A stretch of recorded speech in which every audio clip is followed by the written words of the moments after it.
कि भारत को अगर कमज़ोर और आसान लक्ष्य माना जाता है तो वो एक गंभीर भूल है। मेजर शैतान सिंह को ही परमवीर चक्र क्यों मिला? ये काम केवल आदेश से नहीं लेकिन विश्वास और नेतृत्व से होता है।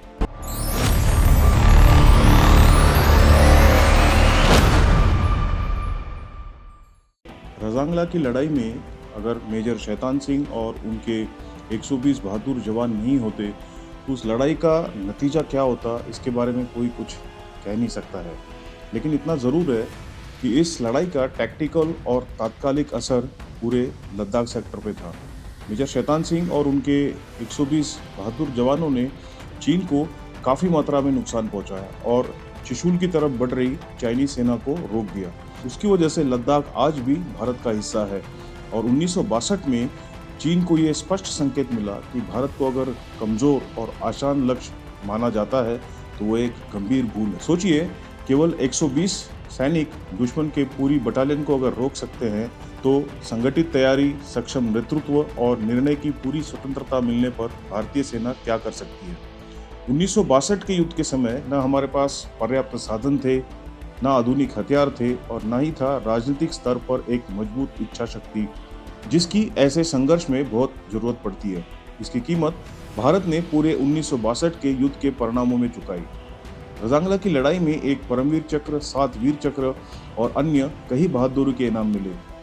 ये स्वाभाविक रूप से सवाल उठता है कि सिर्फ मेजर शैतान सिंह को ही परमवीर चक्र क्यों मिला, बाकी जवानों को क्यों नहीं मिला? क्या बाकी जवानों की वीरता कम थी? इसका जवाब साफ है, जी नहीं, उनकी वीरता बिल्कुल किसी भी स्तर पे कम नहीं थी। अंतर था केवल भूमिका और जिम्मेवारी का। मेजर शैतान सिंह उस टुकड़ी के कमांडर थे।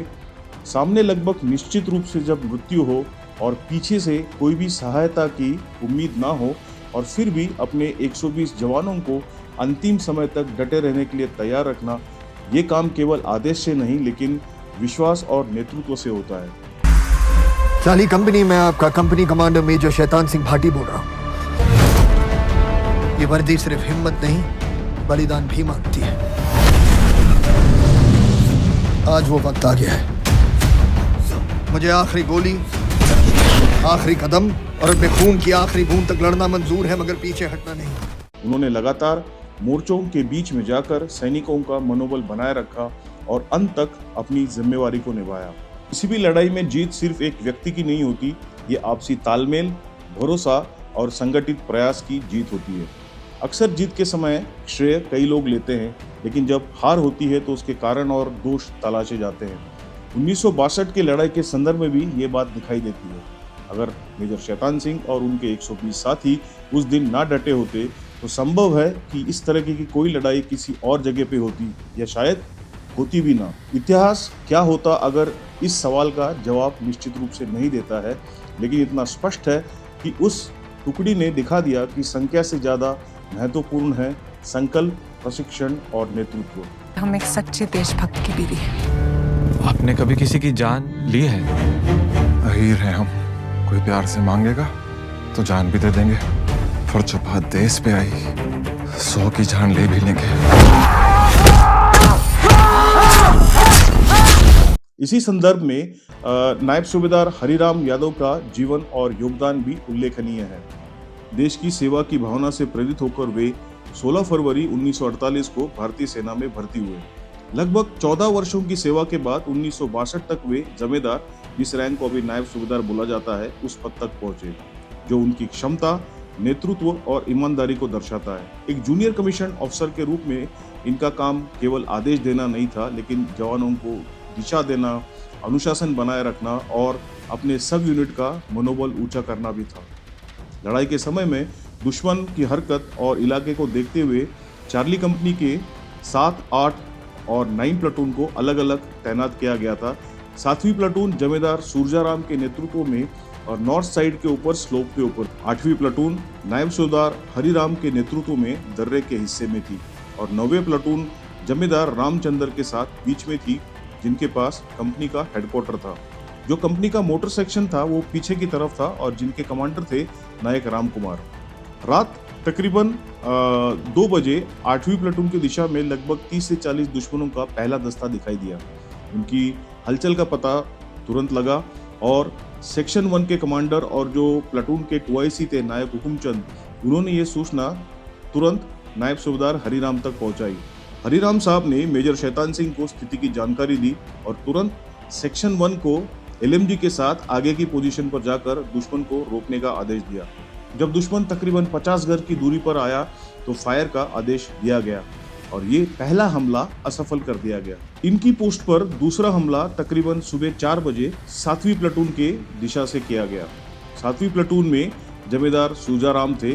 उन्होंने एक पूर्व नियोजित स्थान के ऊपर सेक्शन 3 को भेज दिया और जवाबी हमले की कार्रवाई शुरू कर दी। नायक सहीराम के नेतृत्व में इस सेक्शन में लाइट मशीन गन और राइफल और ग्रेनेड के साथ जबरदस्त फायर किया और ये हमला भी विफल कर दिया गया। इसके बाद दुश्मनों ने कई लहरों में हमले जारी रखे। गोला बारूद कम होता गया, कुछ एक हथियार निष्क्रिय हो गए और कैजुअलिटी की संख्या बढ़ने के बावजूद भी नायब सूबेदार हरिराम और उनके साथी मोर्चा छोड़कर पीछे नहीं हटे। वे लगभग छठे हमले तक डटे रहे, जो सुबह तकरीबन 7:40 पर हुआ।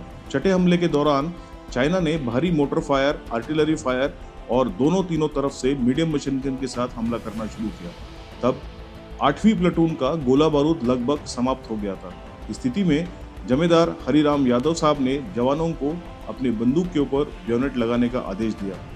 नायक चांदगी राम ने दादा किशन की जय का नारा लगाते हुए बैयोनेट चार्ज का नेतृत्व किया और उनके साथ सेक्शन 2 के हवलदार रामानंद, सिपाही खूबचंद तथा मोटर सेक्शन के अन्य जवान भी दुश्मन के ऊपर टूट पड़े। अगले कुछ समय में नायब सूबेदार हरिराम ने बचे हुए सैनिकों के साथ नजदीकी लड़ाई की और उसी दौरान वो वीर गति को प्राप्त हो गए। 8वीं प्लाटून के कमांडर के रूप में उन्होंने अंत तक शांत, संगठित और साहसपूर्ण नेतृत्व दिखाया। परिस्थिति प्रतिकूल होने के बावजूद भी साथियों का हौसला बनाए रखा और लड़ाई का नियंत्रण नहीं छोड़ा। 33 वर्ष की आयु में देश की रक्षा करते हुए उन्होंने अपना जीवन समर्पित कर दिया और उन्हें उनकी असाधारण वीरता, कर्तव्य निष्ठा और सर्वोच्च बलिदान के लिए मरणोपरांत वीर चक्र से सम्मानित किया गया। इस कहानी को यहाँ पे रोकते हुए ये कहना पर्याप्त होगा कि रजांगला की बर्फीली धरती पर चाहे मेजर शैतान सिंह हो, नायब सूबेदार हरिराम यादव हो या उनके जैसे कई अन्य सैनिक, चाहे उनको कोई चक्र मिला हो या कोई औपचारिक सम्मान ना मिला हो, सभी ने मिलकर यह सिद्ध किया कि अंतिम गोली, अंतिम सांस और अंतिम सैनिक तक डटे रहना ही भारतीय सैनिक की पहचान है। उन 120 जवानों की शहादत इतिहास की एक घटना भर नहीं बल्कि आने वाले पीढ़ियों के लिए एक स्थायी जिम्मेदारी है कि उनके नाम, उनकी व्यक्तिगत कहानियाँ और उनका धैर्य भुलाया न जाए और रजांगला को हमेशा एक संगठित सैन्य कर्तव्य पालन के उदाहरण के रूप में समझा जाए, न कि सिर्फ एक भावनात्मक प्रतीक के रूप में। अगर आपको ये एपिसोड पसंद आया हो तो लाइक कीजिए, शेयर कीजिए और सब्सक्राइब कीजिए।